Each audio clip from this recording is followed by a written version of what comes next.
São como forças que saem do corpo de Cristo para curar as feridas do pecado e para nos dar a vida do Cristo. Essa passagem está no Catecismo da Igreja Católica, no parágrafo 1116. Caríssimo irmão, seja bem-vindo ao podcast A Santa Igreja Católica. Hoje, a nossa temática é sobre o Santo Terço, o Santíssimo Nome de Jesus, ano litúrgico, Deus Pai de toda a humanidade, o Natal. Sobre isso e muito mais, você só encontra aqui no podcast A Santa Igreja Católica. Caríssimo irmão, esse podcast tem seus patrocinadores e eles ajudam a manter e chegar até você com a melhor qualidade possível. Você fica aí então com o nosso comercial. Levante seu espírito, construa seu corpo e relaxe sua mente na Corpo e Mente Fisioterapia e Pilates. Marque já sua avaliação. Fabiola Casagrande e sua equipe estão prontas para te atender com o carinho e profissionalismo que você merece. Ligue já 28 999 64 6390. Com a força do aço e a beleza da arte, a Serralheria Farmetal ajuda você a construir melhor. Em nome do Pai, do Filho e do Espírito Santo. Amém. Caríssimo irmão, seja bem-vindo a este podcast, onde tratamos sobre a Igreja Católica e aprendemos sempre mais sobre a nossa fé. Hoje, na segunda parte do episódio sobre sacramentos, temos a presença ainda da Maria Aparecida Silva, a Cidinha. E hoje vamos falar sobre cada sacramento. Cidinha, seja bem-vinda novamente. É um prazer enorme ter você aqui. Olá, Rafael, boa noite. Mais uma vez, um prazer muito grande estar aqui falando sobre os sacramentos da nossa igreja, os sacramentos que nos ajudam a aproximar de Deus e da igreja. Muito bem. Então, Cidinha, já começamos no batismo. O batismo é o sacramento que nos introduz na fé, mas o que é o batismo, afinal?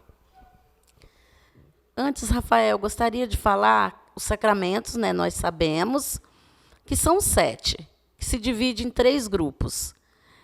O primeiro grupo, da iniciação à vida cristã, o batismo, a Eucaristia e o crisma.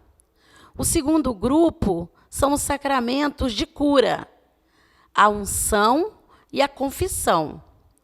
E, por último, o terceiro grupo, os sacramentos de serviço, a ordem e o matrimônio. O batismo é o primeiro sacramento.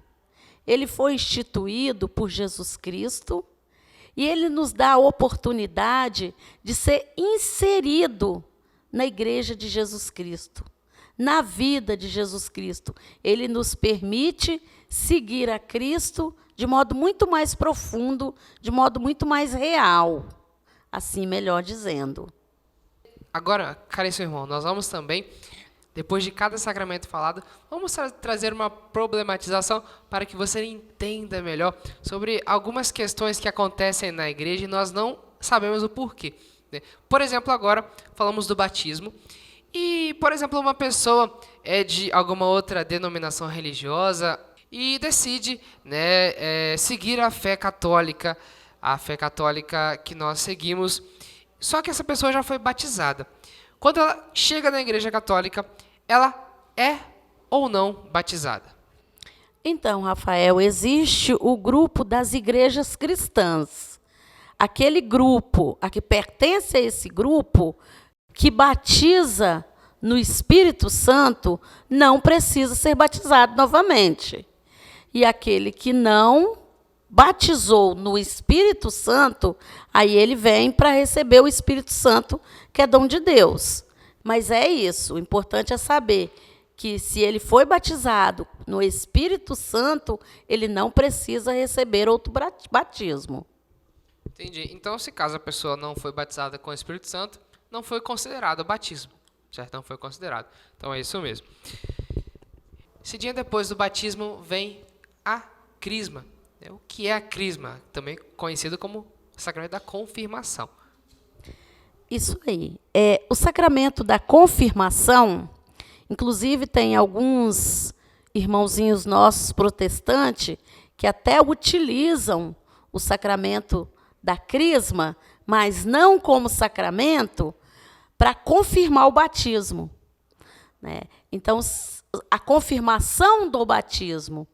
Mas, para nós católicos, o crisma é um marco na vida do jovem, na vida do cristão, que ele faz essa escolha de ser seguidor de Jesus Cristo.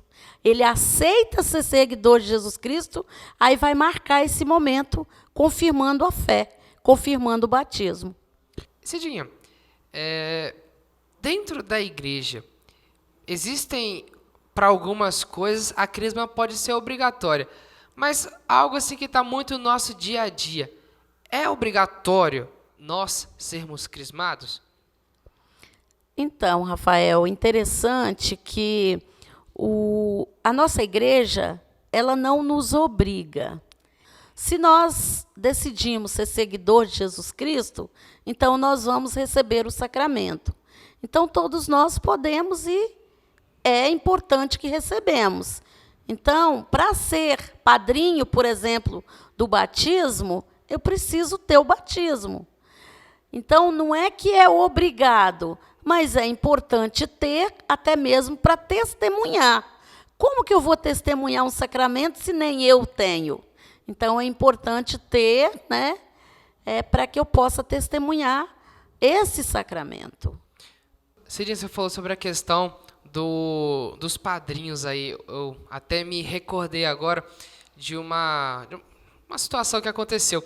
Aí perguntou para o padre: Padre, eu quero chamar um padrinho, ele é meu tio e ele é de outra denominação religiosa, não é católico. Ele pode ser meu padrinho? Aí essa questão de padrinho, independente seja de batismo, de crisma, qualquer coisa que seja. Aí o padre falou uma coisa muito interessante que eu já usei isso várias vezes para explicar para as pessoas. Por que não pode ser padrinho? Por quê? No momento lá, tem as promessas do batismo. Primeiro, já começa aí. Tem as promessas do batismo que elas são renovadas, se não for o batismo. Se for na crisma, por exemplo, é renovado. A gente professa o creio. Então, eu creio em Deus Pai Todo-Poderoso, Criador do céu e da terra, e em Jesus Cristo, seu único Filho nosso Senhor, e vai indo, né? Até um certo ponto, a pessoa vai dizer creio, creio, creio, mas vai chegar no ponto, creio na Santa Igreja Católica, ela vai falar creio? Não vai. Então, esse é o motivo pelo qual o seu padrinho, dentro da Igreja Católica, de casamento também, não pode ser de outra denominação religiosa, porque ele não vai professar a fé.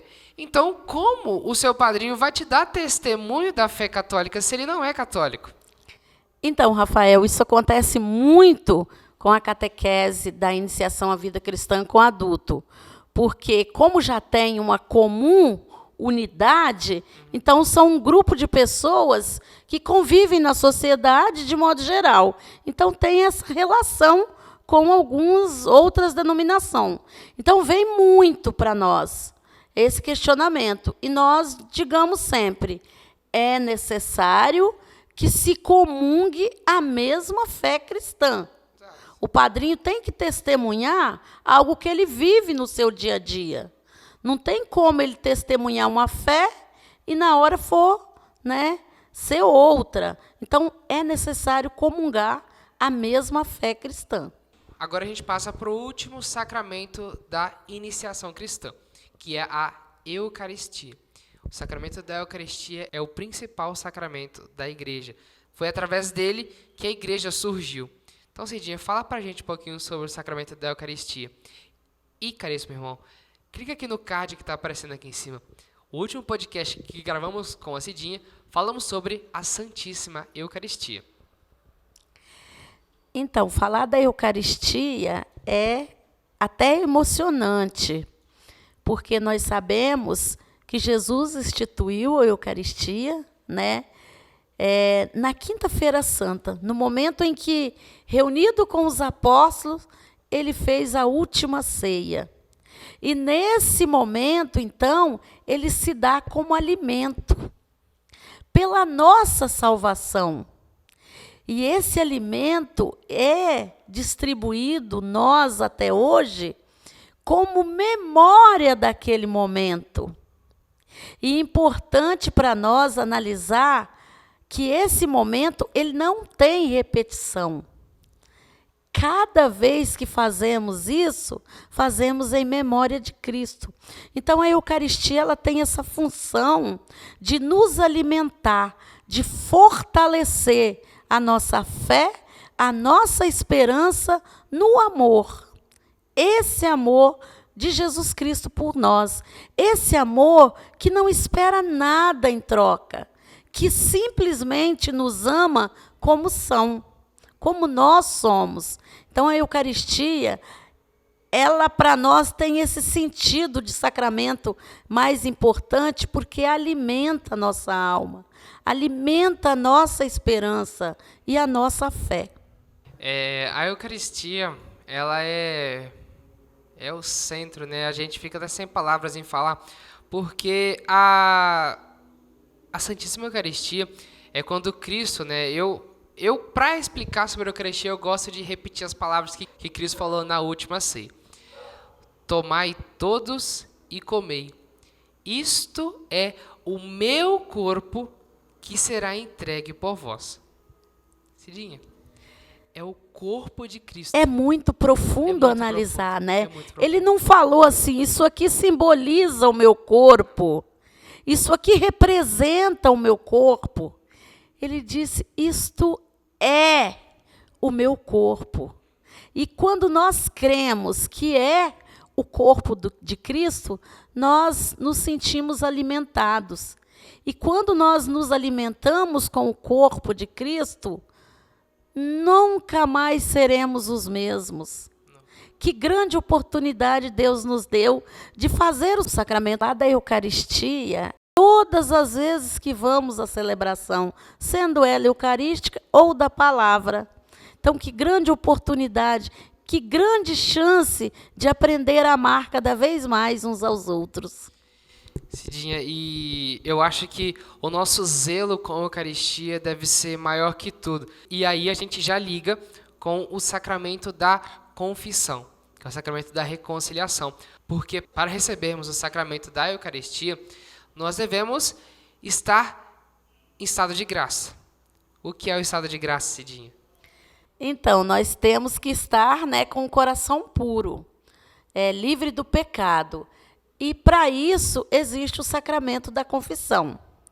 Interessante que, mais uma vez, a gente fala da Sagrada Eucaristia na missa, né? Tem o ato penitencial, onde nós nos preparamos, né, nos arrependemos de nossas falhas, de nossos pecados, para bem receber a Eucaristia. Então, o sacramento da confissão é o sacramento de cura, o sacramento que nos dá a oportunidade de comungar esse Cristo com o coração limpo, com o coração puro, sem o pecado. Exatamente. E você falou sobre o ato penitencial. O ato penitencial vai nos perdoar do nosso pecado venial.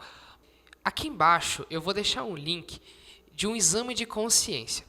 Antes de você falar que não tem pecado, e pecado mortal é só quando você mata alguém, leia esse exame de consciência e observe ele e veja. Porque o pecado mortal é quando você vai contra qualquer um dos 10 mandamentos da igreja. Se você for contra esses 10 mandamentos, você pecar contra os 10 mandamentos, você deve se confessar diretamente com o padre. Porque no momento do padre Cidinha lá, da confissão, não é o padre que está lá. Tanto que no momento da ordenação do padre, que mais para frente a gente vai falar, ele se torna in persona Christi. Ele age na pessoa do Cristo. Então, no momento da confissão, não é o padre que está lá, é o próprio Cristo, que faz do padre um objeto para que você fale com ele, com o Cristo, e peça perdão. Eu fiz isso e eu me arrependo, e eu quero me perdoar disso, para que eu possa te receber, né? E viver bem, né? Porque esse dia, quando a gente sai do confessionário, é uma leveza, Meu Deus, parece que a gente está na lua, flutuando. Nós temos uma cultura de que a confissão com o padre, às vezes, é meio difícil, né? Mas nós temos grandes milagres, grandes curas de que a confissão, né, diretamente com o padre, a gente chama de confissão individual, ela tem curado muitos corações. Então, nós precisamos se confessar sempre que necessário, porque como o sacramento da confissão é um sacramento de cura, nós temos a necessidade de ser curado várias vezes. Então, em cada oportunidade, né, em cada chance de curar o nosso coração, a nossa alma, nós vamos, então, nos confessar. Então, Cidinha, é importante que nós nos lembremos, né, que o sacramento da confissão, ele não é uma consulta com um psicólogo, né? O sacramento da confissão é um sacramento, né? No sacramento da confissão, nós estamos lá para pedir perdão do nosso pecado. O sacramento da confissão não é uma consulta com seu psicólogo. É, Cidinha, importante isso. Não, é um sacramento. Exatamente. Instituído por Jesus Cristo. Claro que o padre pode, né, ajudar você, um pensamento lá, uma palavra amiga, mas não é obrigado a fazer isso. A única coisa que nos impede de comungar, Cidinha, é o pecado. Né? E o pecado está em tantas coisas. Né? Um exemplo muito nítido está no pecado do adultério, Cidinha, que acontece muito no mundo, né, que é quando uma pessoa se casa e se separa, né, e se casa novamente. Se casa assim, ou junta, que fala, né, vai morar com outra pessoa. Quando a pessoa faz isso, ela está cometendo adultério com o seu primeiro casamento, né, Cidinha? Quando a pessoa está em segunda união e não fez a nulidade do casamento, a nulidade, lembrando que não é a nulidade. A nulidade é um processo canônico da igreja, um processo até judicial dentro da igreja, né, que faz com que o sacramento do matrimônio, como se ele não tivesse existido. Por isso que tem os motivos para isso acontecer. Então, por isso, antes de se casar, antes de qualquer coisa, ou mesmo se ordenar padre, que vamos falar mais para frente, nós devemos ter muita atenção e pedir a Deus que nos ilumine e nos conduza para que nós façamos aquilo que Ele quer, não a nossa vontade, porque a nossa vontade é falha, né? O ser humano é falho. Sim, Rafael, nós temos hoje várias situações, né, de impedimento de pessoas que vivem a segunda união e que gostariam de comungar, né? Então, vivendo no pecado e comungar não existe. É um sacrilégio contra a Eucaristia. Exatamente. Mas Deus é misericordioso e nos dá a oportunidade de se arrepender, fazer o sacramento da confissão, né? E voltar a comungar. Mas isso tudo é muito pessoal. Exato. É a pessoa e o pároco. Existe uma situação bem concreta para que nós possamos estar mais próximo de Deus, né? Através dessas situações. Mas a nossa igreja é acolhedora, Rafael. Ela acolhe cada um com sua individualidade, com suas dificuldades de impedimento, acolhe. E nós também, enquanto cristãos, enquanto irmãos, vamos acolher. Da mesma forma que Cristo foi acolhedor. Cristo, por exemplo, ia almoçar com cobradores de impostos, que eram pecadores públicos, que era dito na época, né? Isso aí, Cidinha. Depois do sacramento da confissão, da reconciliação, que é um sacramento de cura, temos o sacramento da unção dos enfermos. Cidinha, que sacramento é esse? A unção dos enfermos é para uma pessoa que está doente? E aí? O sacramento da unção é um sacramento de cura. antes do Concílio Vaticano II, era extrema unção, né? O sacramento era dado às pessoas que estavam ali no leito da morte. E hoje não. Hoje qualquer cristão que queira receber a unção, ele é oferecido pela igreja, né? Tanto é que eu, por exemplo, já recebi a unção várias vezes. Mas, Cidinha, por que você recebeu o sacramento da unção? Então, Rafael, quando eu fiz uma cirurgia, eu pedi ao Padre Antônio que ministrasse o sacramento da unção. E foi um momento muito bonito.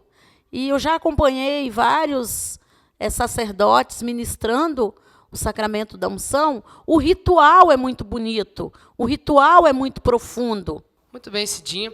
Já falamos então sobre os sacramentos da iniciação cristã, batismo, eucaristia, crisma.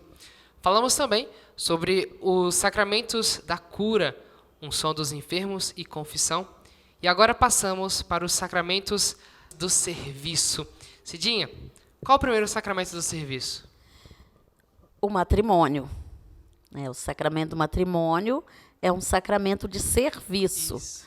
Pois os noivos, prometem amar e dar fidelidade um ao outro, cuidar um do outro todo o resto da vida. Então, por isso é um sacramento de serviço, de servir um ao outro. Eles não prometem para o padre, para a Assembleia, eles prometem para Deus. Né? Também, Cidinha. E também prometem procriar e ter filhos, né? E instaurar a própria Igreja Católica, né? Expandir a fé. A família, né, Rafael? A família é a primeira igreja, a igreja doméstica. Ela inicia-se lá no matrimônio, né, onde vai acontecer a construção. E, nesse momento, o sacramento é a base. Né? O sacramento do matrimônio é a base da família.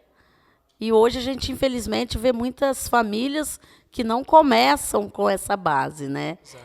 Mas o importante é a gente estar sempre disposto a vivenciar e dar testemunho dessa base, né, que é o sacramento do matrimônio através da família. Cidinha, tem algum impedimento para receber o matrimônio? Então, tem. Nós sabemos que existe várias pessoas que não podem receber o matrimônio por causa de pecado cometido por escolhas erradas, né? Escolheu lá um esposo que não era o que Deus tinha e depois houve a separação e agora vive uma segunda união com o outro, querendo receber a Eucaristia, mas não tem matrimônio. Então, existe. O matrimônio ele é indissolúvel. Né? Não é de qualquer jeito. Exatamente. Né? Nós temos toda uma formação antes de se casar para entender que o matrimônio é uma vez só. Mas existe no direito canônico, né, a nulidade. Nulidade, nulo. Né? Mas não é de qualquer jeito que isso acontece, não. É preciso muita técnica para chegar a uma nulidade de um casamento. Exatamente. Muitas pessoas não sabem, mas dentro da igreja existe o tribunal eclesiástico. No tribunal eclesiástico é onde são julgadas mesmo, né, aquilo que acontece dentro da igreja. Um padre, por exemplo, que quer largar a batina, ou esse caso de nulidade, são exemplos. Então, Cidinha, muito bem. E depois vem o último sacramento do serviço, o sacramento da ordem. Que sacramento é esse? E quem pode recebê-lo? Então, o sacramento da ordem, quem recebe são os padres, os presbíteros, os bispos, e o diácono permanente também recebe a ordem. É o sacramento onde eles prometem para Deus que vai servir a comunidade. Eu gosto de dizer que o único que tem todos os sacramentos, 7, são o diácono permanente, né? E os padres, né, os bispos, os presbíteros, recebem a ordem como compromisso de servir a comunidade de Jesus Cristo. tem que servir a comunidade, tem que estar lá o tempo todo, o padre mesmo. O diácono estuda praticamente a mesma quantidade que o padre. Mas por que então que os padres não se casam? Então, porque ele vai assumir um compromisso com a comunidade de Jesus Cristo. Não como diácono, que é com a família e com a comunidade. Eu acho que a função do diácono é até mais difícil, né? Com certeza. Para poder se tornar um diácono permanente, existem muitos pontos que devem ser atingidos. Ele deve ter mais de 35 anos, né? E os seus filhos também já devem ser maiores, que já conseguem talvez até se virar sozinho mesmo.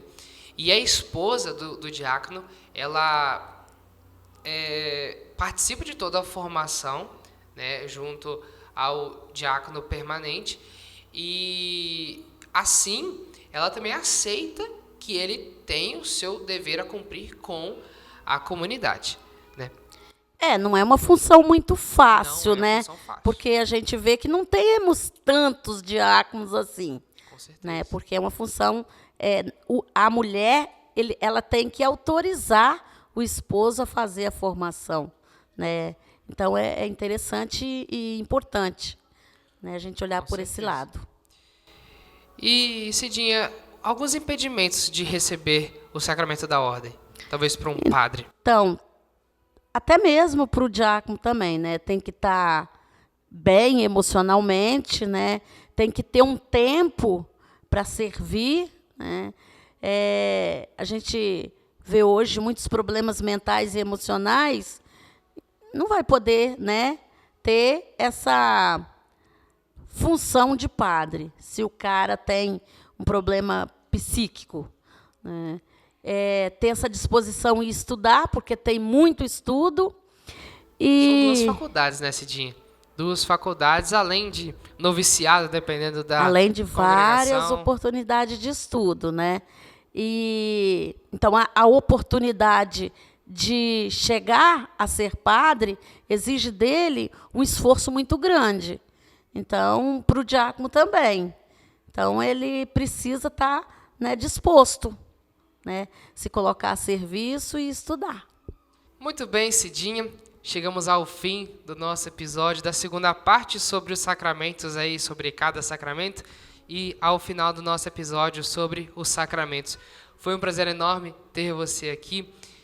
Creio que os nossos irmãos que nos assistiram até aqui puderam entender muito mais sobre os sacramentos e saber sobre o cuidado com os sacramentos e sua importância para a gente. Cidinha, muito obrigado. Eu que agradeço mais uma vez a oportunidade de estar aqui participando do seu podcast, Rafael. Agradeço, então, à igreja por ter me dado a chance, né, de participar diretamente através da catequese, poder catequizar os nossos adultos. E deixamos aí uma mensagem de fé, de esperança e de amor. Esse ano nós temos 9 catecúmenos, né, que agora, dia 8 de abril, vão receber o batismo, 17 que vão receber pela primeira vez a Eucaristia, e 35 adultos que irão receber o sacramento do Crisma em agosto. Então, é uma grande oportunidade de ajudar essas pessoas a seguirem Jesus, seguirem os passos de Jesus através dos sacramentos da igreja. Cidinha, que maravilha. Caríssimo irmão, muito obrigado também pela sua participação aqui nesse podcast. Foi uma alegria muito grande estar junto de você. E se você chegou até aqui, peço que você possa compartilhar esse podcast para que juntos possamos evangelizar. Um forte abraço e fique com Deus. Tchau, tchau. Em nome do Pai, do Filho e do Espírito Santo. Amém.